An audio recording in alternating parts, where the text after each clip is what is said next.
Hey everyone, all the way from Ukraine, I have independent journalist and foreign affairs commentator Terrell J. Starr.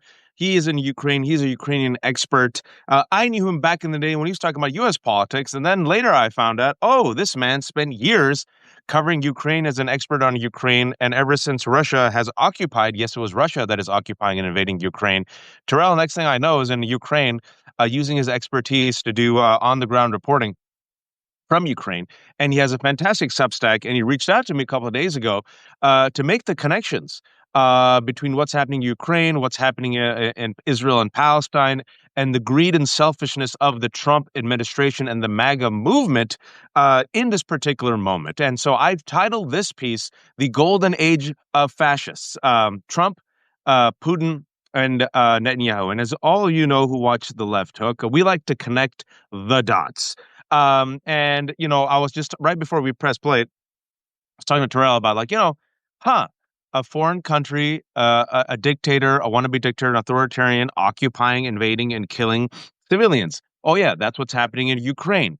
A corrupt leader, a wannabe authoritarian with now a fascist regime, occupying and killing civilians in Gaza. Oh yeah, that's Israel. And then Donald Trump, who picked up the phone last week and said to Israel, "I'll withhold weapons, but not, due to the war crimes, only if you continue with your prosecution of Netanyahu." Right? And then when it comes to Putin, we know he's best friends with Putin. He's his lapdog, sits there quietly, seems to repeat his talking points. And another big piece of news that should be front and center, but there's like 18,000 crises, is Pete Hegseth, our Secretary of Defense, apparently unilaterally withheld, arms and anti-defense missiles to Ukraine. You're like, why, bro? Why would you unilaterally withhold these defense missiles? Who gave you the authorization? So the through line, how do we connect this? Terrell's been writing about it and talking about it, and he's joining me all the way from Ukraine. Terrell, I yield the floor to you. Hey, thank you so much. I'm really happy that we're talking about this because we don't spend a lot of time talking about how all of these things are connected. And so I think that at the heart of the fascism that we're experiencing right now, particularly from the US, the centerpiece of it is white male incompetence, right? So this is, and I know we use this word, this language of white supremacy things, but I don't think we really dig deeply into how harmful it impacts people who are not even black and people of color, right? Mm, Because the type of fascism, there's a saying by Langston Hughes, we know the term fascism, black folk, we just refer to it as Jim Crow, right? And so at the heart of this, for a long time has been anti-blackness. But how does this impact Ukraine, where I am, where you have civilians that are being killed and being targeted every single day? I have heard the Shahed drones that the Russians use, the technology that they bought from Tehran, to wreak havoc on civilian on civilians, and really, what we're dealing with is we're dealing with folks who are very cruel, very selfish, and we really need to ask ourselves as Americans, um, is this who we are as people? I think about the press conference that Donald Trump had with the African leaders from those five nations. And he was referring to the guy, president from Liberia, as saying, "Hey, you speak so much, you speak English so well, right?" Now, it's easy to make fun of Trump because we're so used to doing that and people have accepted his incompetence, but really it's a reflection on us. It's a reflection on American society because Ukrainians ask me all the time, how did you Americans select this person to be your president? And at yep. the heart of it, people don't care about sexual abuse. People don't care about him being a crook or a criminal or a thug. What they care about is their own self interest. They don't care about this racism. They don't care about this sexism. And this permeates across the world. And that's where we are. When you don't address sexism, when you don't address racism, this incompetence that is just certain to follow. And with Hexep, a person who, look, both my parents suffered with alcoholism. So I definitely appreciate what that illness does with people. So it's not about really targeting people for this for alcoholism. The problem is that, hey, if it were you, or was it me? Would we be allowed to assume those positions with those challenges that we have? No, because the bar is considered significantly higher for us. And beyond his own issues with the illness of alcoholism, you're just dealing with a man who's a Fox television host. And so that's the standard. And so when people look at these people's failures and their incompetence, there's a conversation about the incompetence of the American voter and how we are, and how these votes are actually an approval for the fascism that we experience. And in the 2 years from now, or I say a year and a half from now, when the midterms come, is going to be a real call on the American people of, is this the type of governance that we want to continue? That's a great opening salvo, a lot to unpack there. But I've always said white supremacy is ultimately self-destructive because it is so incompetent, right? In the comedy about it all is that the most incompetent people who are so self-destructive also consider themselves the master race, and here we're seeing some of the most incompetent people on earth. I said this, Terrell. I've been saying it for a couple of weeks now, and every time I tweet, it kind of goes viral. What's even more painful than the fact that a small majority of Americans elected a criminal Bulgarian is the fact that right now, within 6 months, we're all being destroyed by the dumbest people on earth. And I refuse to make the analogy to Idiocracy, the movie, fantastic movie by Mike Judge, because I think the characters in Idiocracy weren't this self-destructive. There was an No. element of kindness even in Idiocracy, right? But here we are with Pete Hegseth, like you said, despite all of his problems, and you're far more generous than I am. I know people who are drunk or alcoholics who aren't that cruel and racist.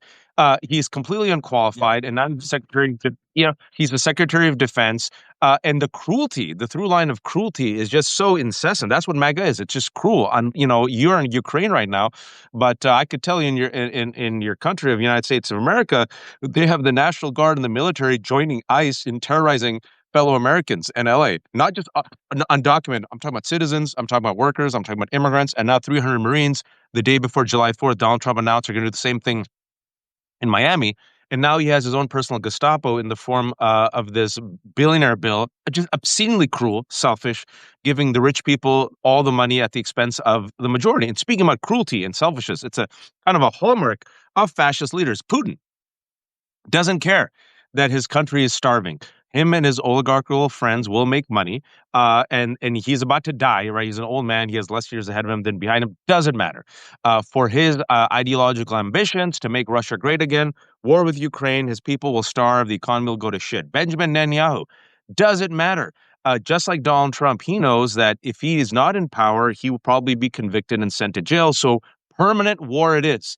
And something that people don't want to admit is that, and I want your take on this, especially since you're in Ukraine now, and you said, how can people sit there and say, like, how did you vote for this? I've had the same interaction with my family in Pakistan when I was traveling. Like, how? How do Americans vote on this?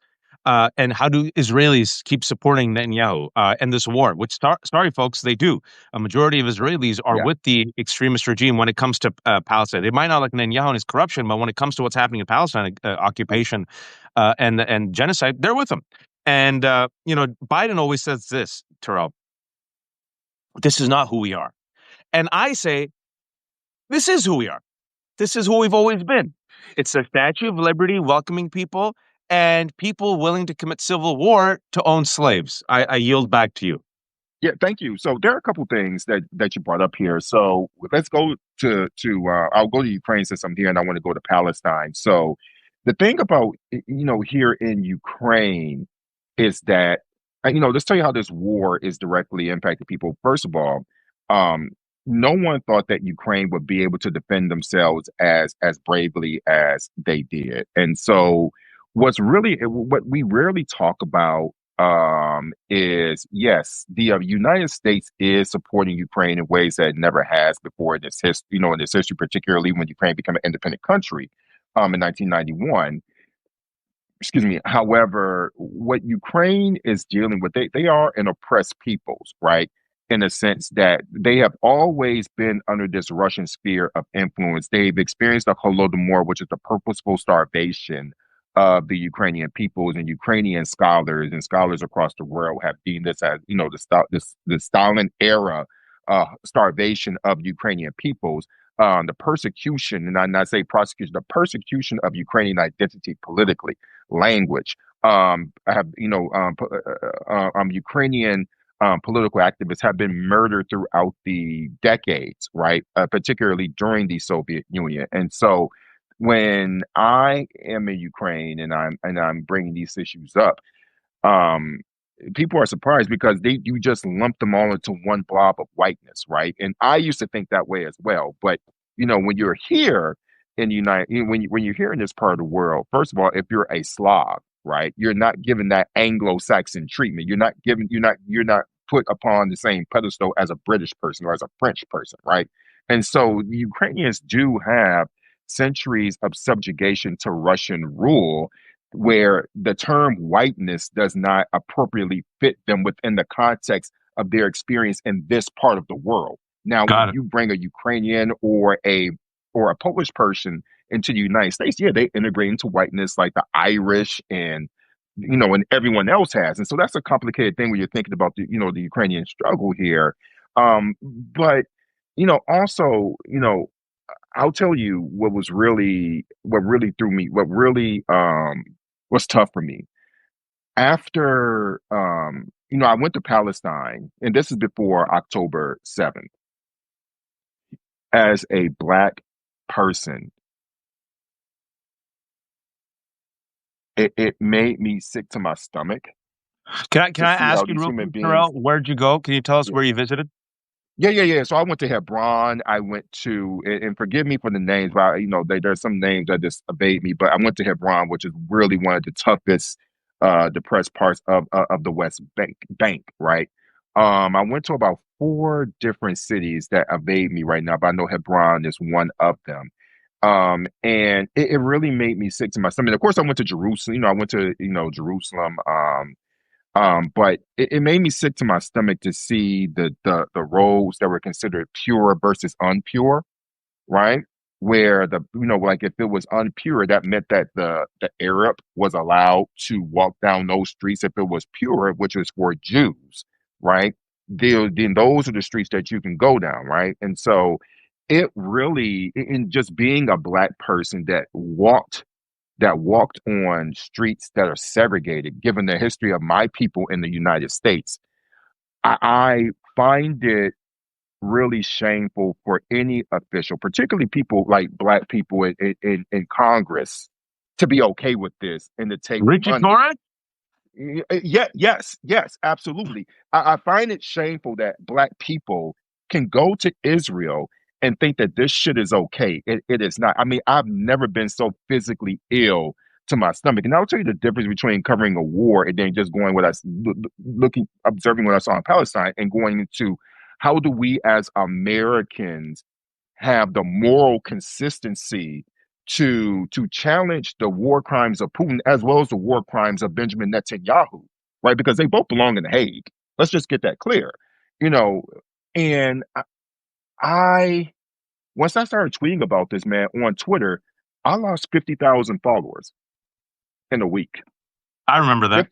50,000 followers in 1 week. The people, and there were lawmakers from the Kisnet, and there was this whole Israeli media lobby that came around and really targeted me intensely. There were 3 articles in 3 days from this Israeli media lobby that targeted me and wrote articles calling me an anti-Semite. And then there were people who were saying, well, Terrell, we followed you because of your reporting in Ukraine. And then now you're just so educated about this subject. So I'm like, okay, you mean to tell me that I come over here, I bring my black body, I bring my black thoughts, my black ideas that at least from a social media perspective, pimped out for your own purposes to say, look, we're cool and we're open minded, like this is against Russian propaganda because this black person here is speaking on our behalf. But then when I talk about other people who are being oppressed, then your own racism comes out. And what I really think is going on here is there are a couple of things I discovered. and I never thought about it until Karen Atia brought it up. There is a point in American political culture where the spilling of black blood evoked a national consciousness and understanding that this is not okay and we have to do better. And we last saw that with George Floyd, right? Our bloodshed, our dead bodies actually evoked some type of national guilt and consciousness. That has not happened for Arabs. That hasn't happened for people of Middle Eastern descent. If people of Middle Eastern descent are killed, they're just dead, right? Like they have in my personal opinion, I think that a dead Palestinian has far, far, far, far less social value than I, as a black person, currently have in this country. I mean, and I'm saying in this country as in the United States. And that comes from the fact that even as black people, and this kind of goes full circle, me being in Ukraine and why I'm here, I am morally consistent because in politics and the conversations that we have, I am aiming to find a commonality in all of our humanity. And that's what's missing in mainstream media. That's why you can have this pro-Israeli media circuit where if you bring up, you can have the Scott Jennings on CNN who just doesn't care about the murders and the mass brutality against Palestinians to feel comfortable and have a home. But then people like us, we do it and then we're brought up to be anti-Semites, all because we want our communities, our media ecosystem, and our political infrastructure to be morally consistent, and we truly aren't. In my experience, as I told you earlier, from my moral inconsistency, I lose followers and supporters, and I think I have the luxury of being independent. But think about all the people who don't and who don't feel like they have the permission to be morally inconsistent as the two of us are. I'm so glad you talked about moral consistency because I've always tried. I've tried to be morally consistent. I say, the violence against civilians, whether it's done by a state or terrorist, should be condemned. Doesn't matter who. So I had no problem condemning Hamas's October 7th terrorist attack that killed 1,200 people because it's horrific. At the Yeah. same time, I have no problem condemning Israel's and the IDF's murder of children and civilians, or Russia occupying Ukrainians who just want their freedom and their right to self-determination, or the fact that black bodies in America are not safe anywhere. We should be morally consistent. You should, if you are against terrorism and if you are valuing life, then you should call out white supremacist terrorism, which is the number one domestic terror threat in America. You should call out Putin and his fascism and his terrorism against Ukrainians. You should call out Israel and the occupation and the expansion of settlements and the IDF and the Israeli settlers for committing violence in the West Bank. We don't even talk about the West Bank, right? Be morally consistent. Call out ISIS, Al Qaeda, all of them. But what I've seen is the moral inconsistency and the double standards when it comes to black and brown bodies. And I had Mossab Abu Toha on the show a couple of days ago. Strongly recommend if people are enjoying what Terrell is saying, go listen to Mossab. He's a Palestinian Pulitzer-winning poet and now commentator for New Yorker. Literally spends the first half of the conversation, Terrell, showing me the names of families. He's making charts. Entire generations killed. Entire generations killed. He showed me a chart of his family, 3 generations killed with one Israeli airstrike. And he says, I'm doing this because these people mattered. And I'm a writer and I have to remember these lives or else they're literally erased. They're erased in death and they're erased in life as if our lives didn't matter at all. Right. And even if you look at Black Lives Matter, look at how low the bar was, folks. The activists weren't saying Black lives are the best. They said, hey, do Black lives matter? And America and white supremacists like, too much, making me uncomfortable. With brown lives and Arab lives and Muslim lives, I was thinking about these yesterday. I've said this before on my show with Danielle Moody, who's also a black woman who's gone to, like you, to the West Bank and essentially got radicalized in real time, saying how the hell, can anyone accept this, especially a black person, especially with the history of black Americans. I was thinking about this. A Palestinian is an Arab, is a Muslim, is a terrorist in America. I'm 44 years old. I was 21 years old during the war on terror. I was a senior at UC Berkeley. I protested. It's the world's worst. I told you so. We tried our best to save America from itself, and it didn't matter. We saw how Islamophobia was mainstreamed by both the right and the left, right? We saw how Bill Maher was on it for decades, and we kept telling him this guy's trash. And liberals like, eh. We see how Islamophobia in the past year and a half with Palestinians, right? It was bipartisan crushing of pro-Palestinian activists. It wasn't just folks MAGA, it was also Democrats, right? Palestinian lives don't matter. Brown Syrian refugee lives don't matter, right? America somehow always finds money to bomb the Middle East. I give you America first. Donald Trump had no problem bombing Iran, right? And all those America first MAGA folks are like, we'll give you a pass for when it comes to bombing Iran. You know, John Podhoretz, a horrific conservative right wing pro Israel complete freak. We were talking about the double standards where you and me apparently are anti Semitic, which is I take great offense to that because I've always called out anti-Semitism simply for Yeah, criticizing yeah. Israel and advocating for Palestinians. But then John said, and go look at his tweet. He came after me also yesterday. I said, "Oh, look at the double standard." So me and people like Terrell are allegedly, or Zohran Mamdani is anti-Semitic. If you criticize Israel and you demand rights for freedoms for Palestinians, but Donald Trump, a 79-year-old man, just used the term Shylock and then doubled down on it. And he knows, especially at his age, and you and I know what that term means. And they gave him a pass. And John Potter said, anyone who bombs Israel gets a free pass. That was his tweet. Okay.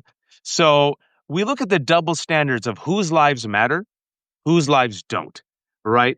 Who we care about, who we don't care about, who America supports, who America doesn't. And this is where, because you're in Ukraine and you've gone to Palestine, Mhm. Terrell, when it comes to those whom we see as white Ukrainians, we got to support them when it comes to the invasion of Russians. You know what? Ukrainians, wait for it, let's be controversial, have a right to fight back against their occupation. Palestinians, you're all terrorists, you're all Hamas, even the babies, and your job is just to die. Right, right, What did I get wrong? right, right. You didn't get it. Listen, you spot on. So I think one of the things I'm very fortunate to have is I've had the intellectual bandwidth to really sit with these issues. Obviously, I'm a lot more knowledgeable about Ukraine, but here's the bottom line too. We have to stop talking about foreign policy as if you have to have a PhD in the subject. To be, and frankly, you don't need a PhD to understand that what Benjamin Netanyahu was doing, per the case that South Africa filed in the International Criminal Court, is genocide, right? Yep. If you listen to all of the public statements, I mean, come on. I mean, the South Africans compiled so many public statements from Israeli officials saying the most horrific things, and the whole statement about from the river to the sea. How many times Benjamin Netanyahu has used that, and other, people in his cabinet have used this language to literally mean obliterate Palestinians. Okay. I mean, they have literally said that, and the context is 1000% clear. You don't require context because the people literally say it, right? And it ultimately comes down to, the Israeli lobby. I'll tell you one thing that they're really good with. They're very good with conflating Israel and Jew. They're really, really good at it, right? And so, even with me, as I've had to learn, and your words are perfect, radicalized, because one, I don't have a problem with using the word radicalized, because that's another thing. Like, we have to start claiming language, like on the left, and for what it means and not being afraid to use it. Yeah, I was radicalized when I went to Palestine because what I saw there was inhumane. So damn right, I was radicalized. But also too, when I came to Ukraine, I could say that I was radicalized by the brutality that the Russians are perpetrating against Ukrainians. I have interviewed children who have escaped Russian occupation, and I'll tell you what the Russians do. The Russians in occupied territories, the military controls things, and this is per the people that I interview. They go, in children. These soldiers, because the police don't run anything, it's the soldiers. They will go to the school and they will have the pick of the girls and pick whomever they want to do whatever they want to do with them. And that is such a common thing here. And so and then there's a whole conversation about children not wanting to go to camps in Russia because the children who go to the camps in Russia don't return. And Mm. so there are conversations in Russia in Ukraine about the understanding of cultural genocide and what that means when you have your language erased, when you have particular ethnicities, when you go to the Crimean Tatars in Crimea, when these people's languages are systematically erased from the curriculum, when Ukrainian language is erased from the curriculum, when your national identity is told, when you're told that when your identity is made up and you really are Russian, to be completely erased as a person and to be reinvented into the predominant state's nationality, right? So that's And what's that's happened exactly there. what's So happening yes, to Palestinians. correct. But and I'll tell you another thing and I'll tell you another thing that I learned when I was in Palestine. So I interviewed an American, a Palestinian, a woman who was born in Virginia, and she moved to Palestine, and she went to she's in East Jerusalem, and she said that she married a guy from who has African ancestry, and she said, if I really wanted to, I could apply for Israeli citizenship. But she says that I refuse because if I become an Israeli citizen, number one, I'm not going to have full rights because they're not going to look at me as a straight up Israeli. That's number one. But number two, I will be contributing to the erasure of a Palestinian state. And I don't want to do that. And so all these Mhm. people who say, well, you have all these equal rights, but how come you just don't become Israeli? And it's for those several reasons that I brought up. But I think it goes back to our main point that we have allowed people to get away with Islamophobia. And this is the thing that makes me really angry about Eric Adams, a man who I absolutely abhor, right? He has come out with a wide range of statements that are very Islamophobic, but what he does is that he hides behind being this black man who experiences racism. And look, first of all, just because you are a person of color, it doesn't mean that you can't aid and abet white supremacy. Let's just get that clear, That's right. right? And Eric Adams is at the top of the list when it comes to that. Beyond having his case, having his case withdrawn by the Trump administration in order for him to push out his anti-immigrant initiatives in the city of New York, which again I find to be abhorrent. Being a black person, that you come from this legacy and this history of this racial discrimination only for you to assume the top position of power and do that to other minority people. And so we have just allowed Islamophobia to fester, and not only just from just in white communities, but with everybody. We allow people to fearmonger us, and I think that it requires so much education across the board because we have allowed people in another dynamic about Israel that if we criticize Israel, it means you're talking about Jew. Now, what's happening right now with these student protests that's been happening over the past 2 years is that people aren't falling for it anymore. Okay. And now they don't. And so that's the real issue. And so when people throw out, okay, you're being anti-Semitic, they push back as like, fuck you. And people, and so what we're seeing right now, I think is actually pretty. I think the real like silver lining and what we can do as media people, as people who have large social media platforms, is we need to further participate in the education Yeah. of what it means to critique a state and disentangle real legitimate issues of anti-Semitism that is taking place in the United States, which is being done by white Christian men, right? Not Muhammad, not Ali, not people who practice Islam. According to FBI records, and we had legitimate FBI people representing, running the agency, it's white supremacists and white nationalists that are at the helm of hate crimes and anti-Semitism. The tiki torch chads that are walking around, those are the people, those are the real national security threat. And I think that we all have to stand. We're really gaining. We have a long way to go in the Black Lives Matter movement, but when it comes to our fellow, Muslim brothers and sisters and non-conforming people, however they identify, we need to come together and have more conversations about how our shared humanity is bonded. And I'll just end with this. I know it's talking for a minute, but this is one important thing. It's one of the frustrating conversations that I've been having with a lot of left leaning people in the West is, with Ukraine, there is this very apologetic attitude towards Russia and excusing quote unquote NATO expansion. And I don't believe in NATO expansion because you have to apply to become a member of NATO versus the tradition of the Warsaw Pact countries. That's a vastly different conversation. And a lot of people don't know it. Is that we can have our critiques of the Western industrial military complex because I have plenty of them.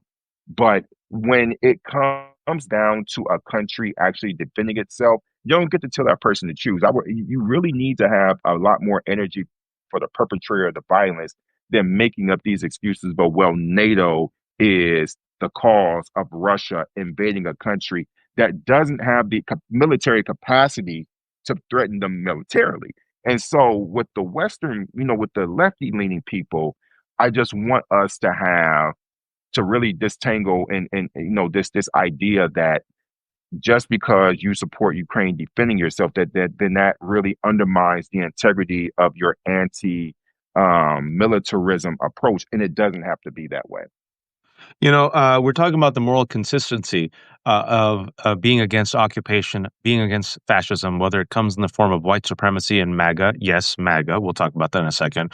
Whether it comes Hmm. against Putin or whether it comes against Israel's occupation, right? You have to be morally consistent. And the lack of moral consistency is what is radicalizing young people all around the world. They're seeing it with their own eyes and they're saying, don't tell me to sit there and support Ukrainians, but then if I say free Palestine, you call me an anti Semite. You saw it at Glastonbury.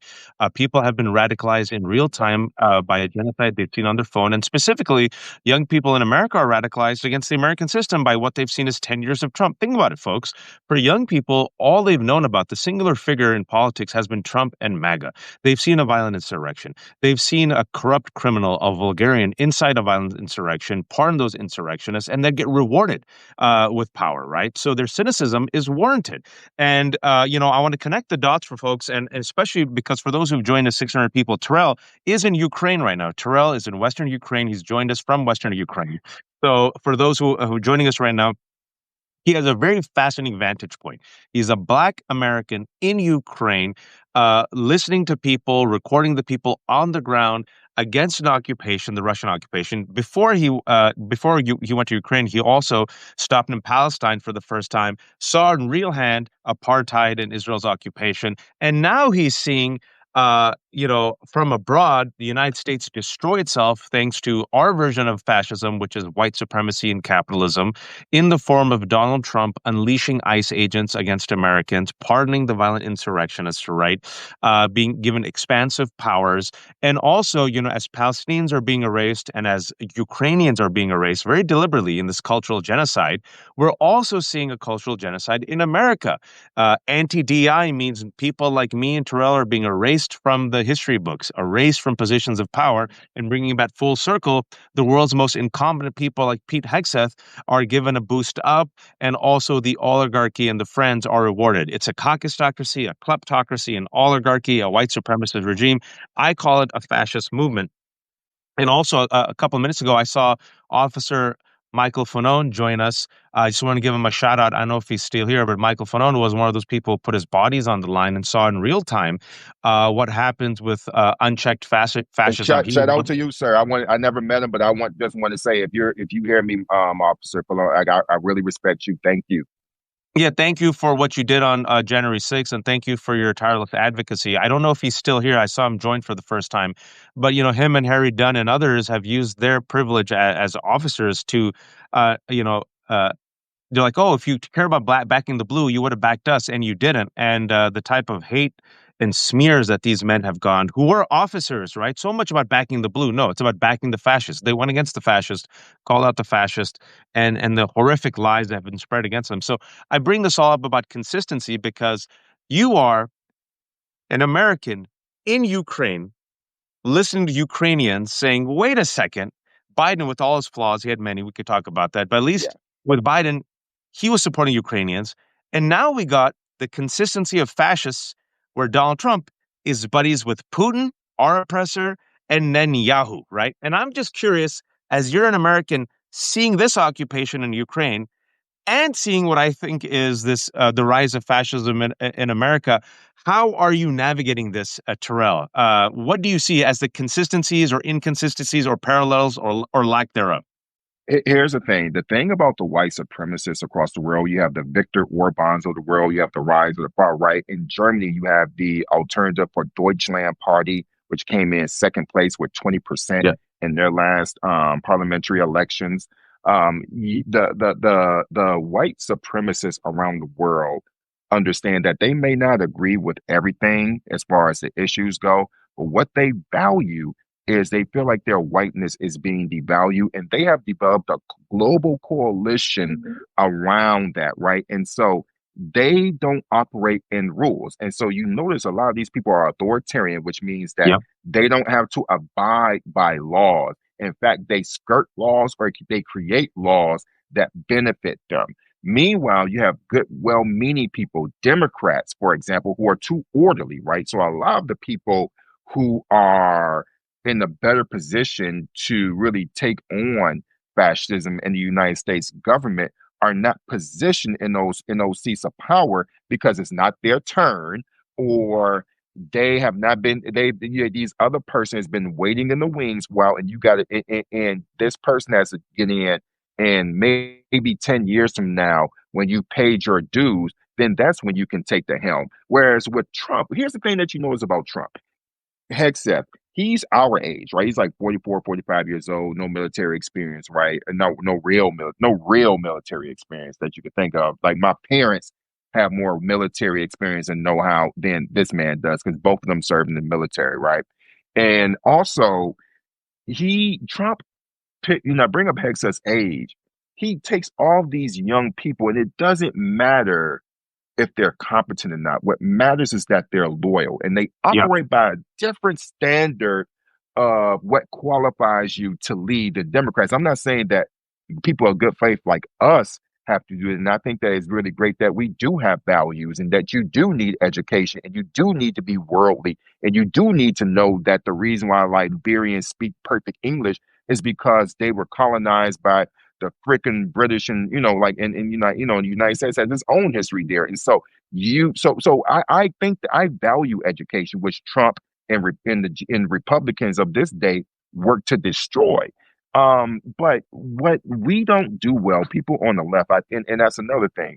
We spend so much time fighting over purity tests, having woke competitions, and I'm not saying woke pejoratively because woke Okay. definitely has its value. Right? I'm not using it pejoratively. I'm saying that we have these standards where we refine the perfections of each other to such a degree that we make it impossible for us to work through our faults and our differences and actually work together. And people in the far right don't have that problem. No. Okay. And that's the thing, but it's global. And so what I'm observing is you have a whole bunch of far right people that are having all these national conferences around how they hate each other and what Putin is doing. And the thing about Putin that makes him so good at what he's doing, the spy that he is that he invites. There are a lot of, I don't know if you notice on Twitter or YouTube, but there's this trend of Americans who are going over to Russia because Yep. of the traditional, values of the church. And a Yep. woman is a woman and a man is a man. Now, also, what's true in Russia is that they have decriminalized domestic violence pretty much, right? And that happened about 2 to 3 years ago. So in Africa also what they're doing there is that they are reaching into these African countries and saying, we value, your traditional heritage and this whole concept of man and woman. Now, what they don't tell you and what they obscure is that the only reason why Russia has not colonized, doesn't have a history of colonizing Africa, is not because they tried, because they did. And you have a particular story in Ethiopia. And all you got to do is Google Russia colonialism in Ethiopia, and you will find it is readily available. It's not that they didn't try, it's because they failed. Yep. Okay. And so that's the, and so, but what they do really, really well is they tap into people's fear of being replaced.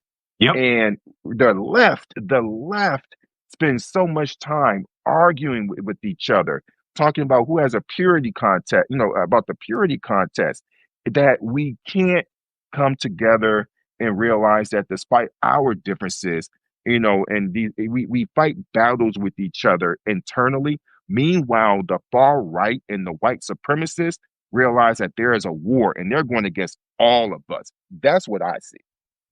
No, on point, Terrell, and so happy to speak to you after all these months. We used to talk a lot during in the thick days when it was you, me, with Julio Ricardo Yes, Varela, absolutely. and Maria Yeah, Hinojosa. But yeah, then you had to go and be an independent journalist in Ukraine yeah. and be on the We, front we we line. were in the immigrant cave, right?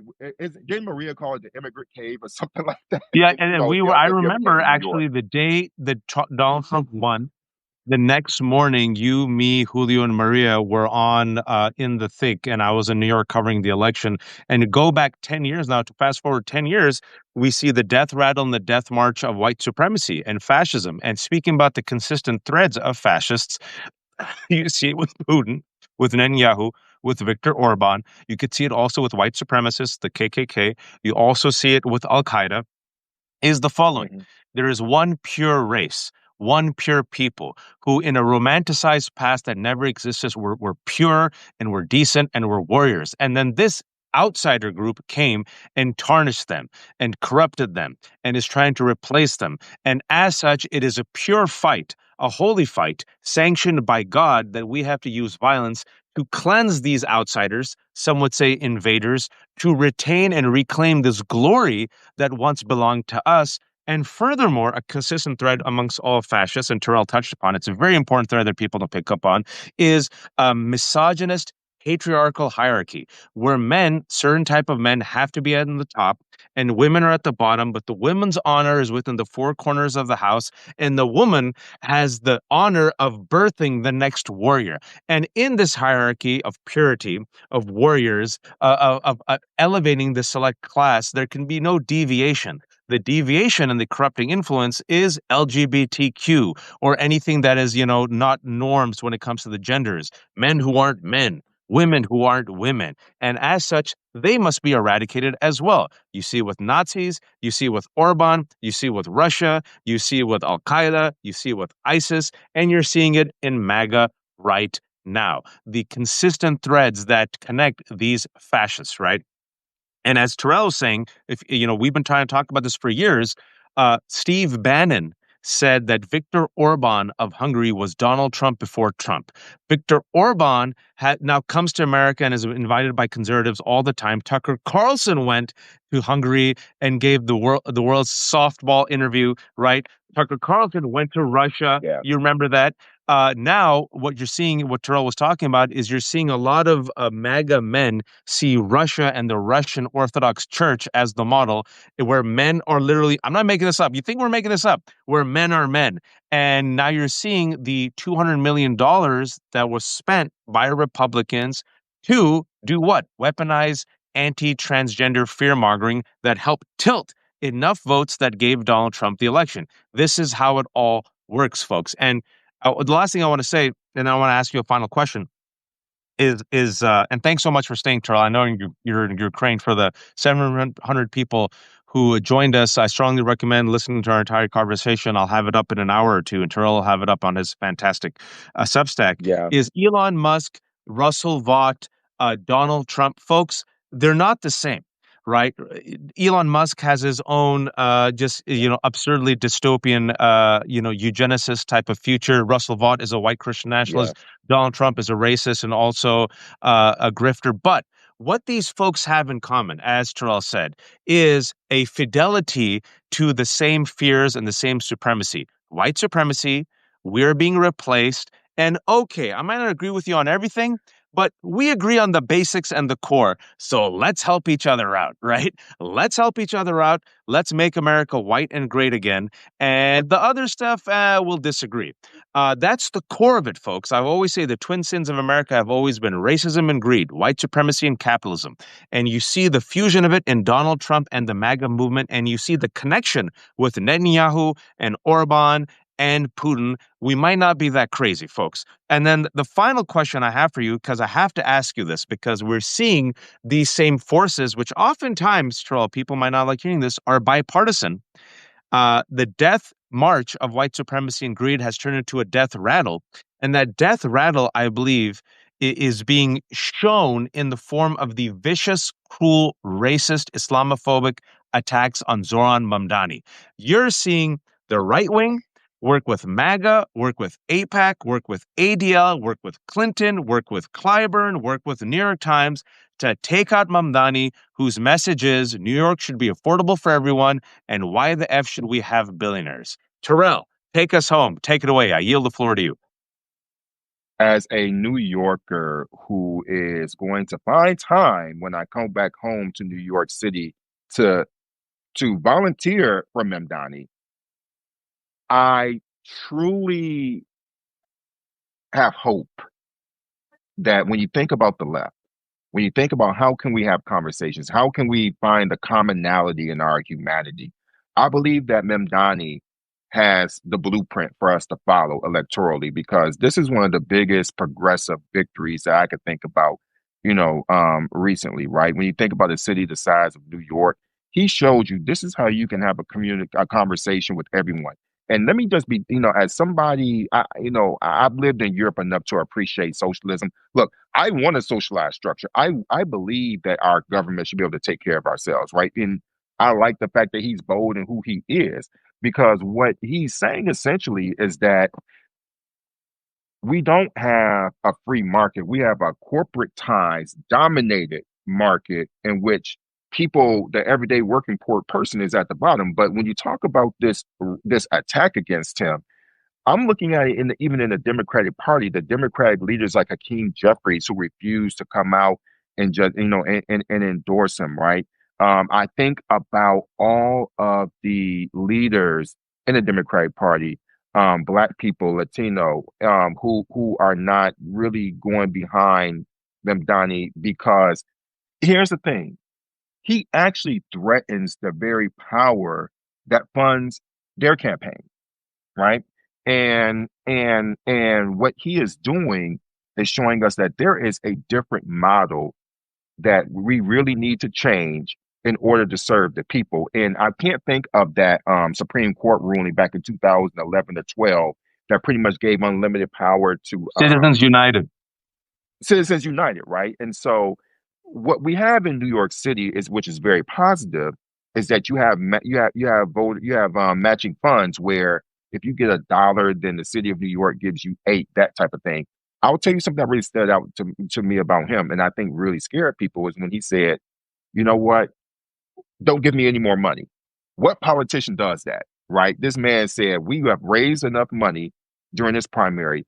Please do not give us any more." And so, what it showed you is that he's a very people centered, connected person. And not only that, I just like the way that he talks about, our common humanity. He's not afraid to speak out against Palestinians, and he's saying it in a simple way that everyone can understand. And the attacks I against think you meant you speak out for Palestinians. I got you, but just for other people watching. I'm sorry, for Palestinians. I don't know what I said, but thank you for correcting me. For Palestinians, right? And so, this attack again, and it's going to get worse. He's going to experience Islamophobia, xenophobia from the entire party, because beyond it being incredibly racist and incredibly Islamophobic, he's attacking the core of the power that keeps them in office, right? And Yep. so if you and so I think that people are calling him a socialist, a communist, all these other things. They're two different, ideologies and practices, by the way. But basically, he I think that people are not they bring up the socialism thing, and that's kind of like the big scary thing, that the shiny object. But what they really are afraid of is what he represents.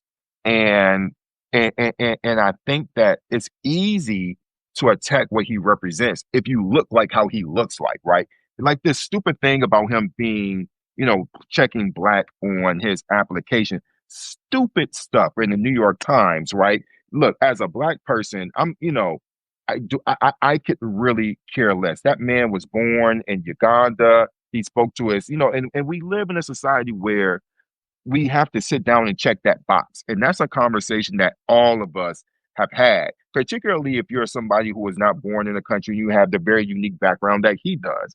But I think the hope that I have and what we need to do, because I like to, mobilize people into action.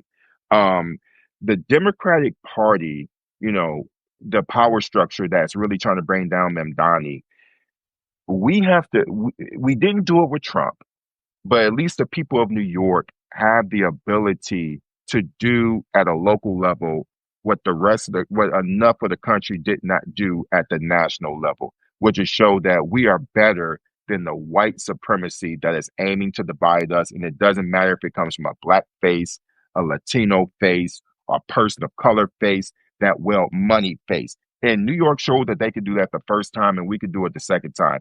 That's what we can do. He is a person of hope. He is a beacon of prosperity that is going to make everybody's quality of life better. But because of how he looks, it's going to make it easier to attack him. And we have to show that we're better in that. And I believe that the city of New York can do it. I sound like I'm somebody that's like promoting him, but I think that we need to speak on a positive note about, like this is going to really show us who we are. And I think that New Yorkers are better. We're going to be a model for the rest of the country because we're going to show people that we're better at getting beyond the racism and hatred at a local level that too many people couldn't do at the national. Yeah, and people need hope, and people need their faith and hope validated by something tangible. And that something tangible sometimes is a win, where a man like Mamdani, with the message that he has, wins in, one of the greatest cities of the world, one of the most populous cities in America, New York, and becoming the mayor of New York, which is also the home of Wall Street and billionaires, and saying, you know what, I don't believe in billionaires, but I'll work with you to make New York affordable. I think that's a type of win that all of us need with that type of hopeful message, folks. And to wrap it up, we're speaking about being morally consistent. You have to be morally consistent. You cannot sit here and say that you are for Ukrainians fighting against the occupation, but you also support Israel's occupation of Palestinians. Injustice against one is injustice against all. And if you think that's just a nice slogan that you heard in college, well, I'll give you the following. In the United States of America, first they went after transgender communities. People said, screw the transgender. And then they went after undocumented. They said, I don't like the undocumented. Then they went after pro-Palestinian activists. People said, they'll be troublemakers. And now there's ICE agents terrorizing all of us. Fascists come for everyone, including themselves. They ain't even loyal to their own team, folks. And what we're dealing with is the rise of fascists. Go ahead. You want to say something? Yeah. I wanted to add something on to that. And I'm telling you, this is a message for Ukrainians. And so, you are making so many good points, but I wanted to really bring it around Ukraine since I'm here. So I was invited to speak at Taras Shevchenko University in Kyiv, and it's home to the largest foreign affairs department in the country. And they told me I'm the first black person that they've had to come to speak to them about foreign policy because they mainly Wow. ask. Yeah, I mean, they're not. Listen, I'm the first black person to get a master's degree in Russian, East European and Eurasian studies from the University of Illinois. And so I'm the last person to get that degree, and that was in 2009. And so there are just not a lot of black people, black Americans in particular, who come over here and have the type of area studies training that I have, right? It particularly talking about national politics, where you came to know me, and now I'm doing foreign affairs. And so I'm able to draw all these links and intersections together. And so I told them that, look, um, but you're going to hear the way you're going to hear me break down what's going on in America. This is going to sound new to you because as a black person, I get to see and experience America in ways that the white men, because it's Mm, usually white men who mhm, speak before you, they never experience America in the way that I see it.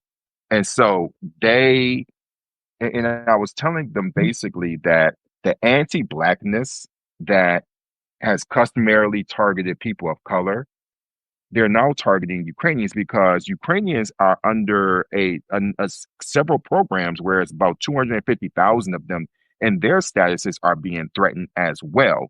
And you would think that because they're white, that they have the complexion for the protection, and they don't. And I told them that and I told them, you all are being targeted for under the very white supremacy that targeted Haitians, that targets the person from Mexico, right? It's in a different way. He may not be able to call you the N word, but Donald Trump Jr. said on Twitter that Ukrainians are international welfare queen. You can still find that tweet, and it's up in this, Mm. and it's still live right now. And only for the reason that President Zelensky asked for more military aid from the NATO alliance, and he called them international welfare queens, right?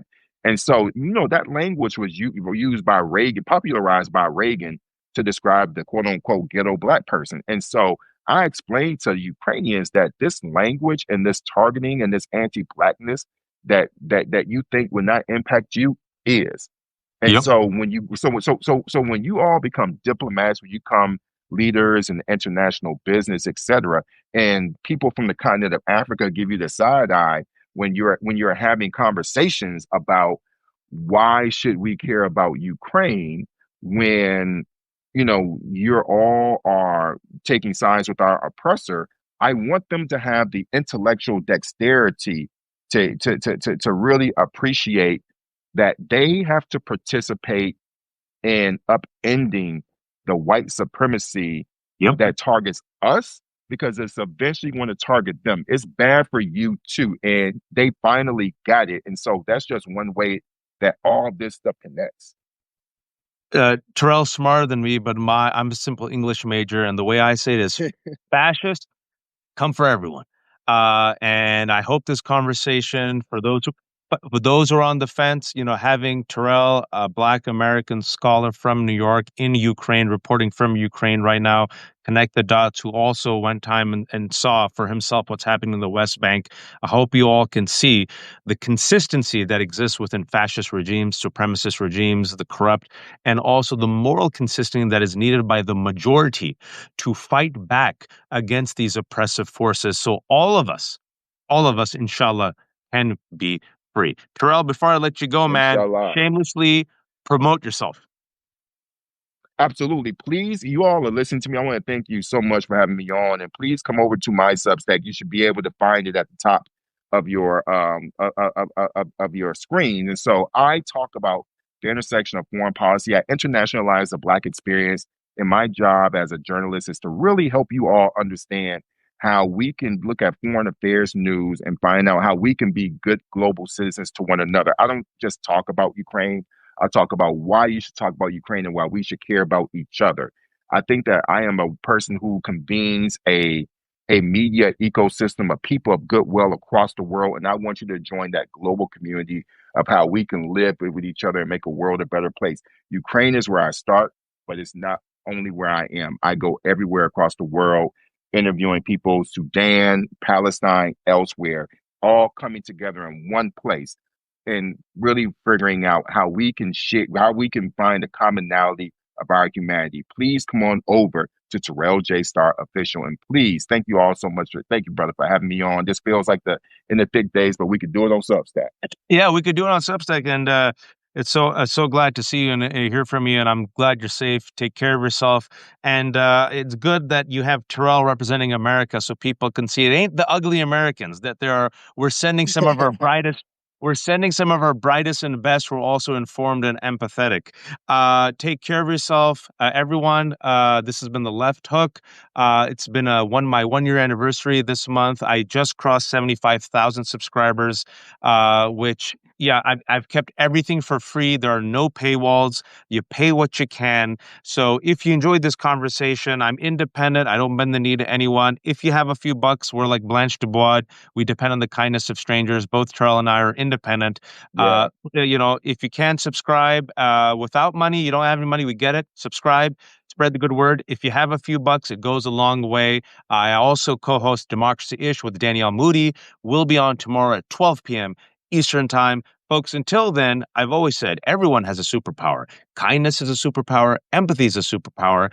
To defeat fascism, it's a full contact sport that requires participation by everybody, 10 toes down. So in your home, in your community, in your school, in your mosque, synagogue, church, be in your actions and say with your rhetoric the type of America you want this country to become.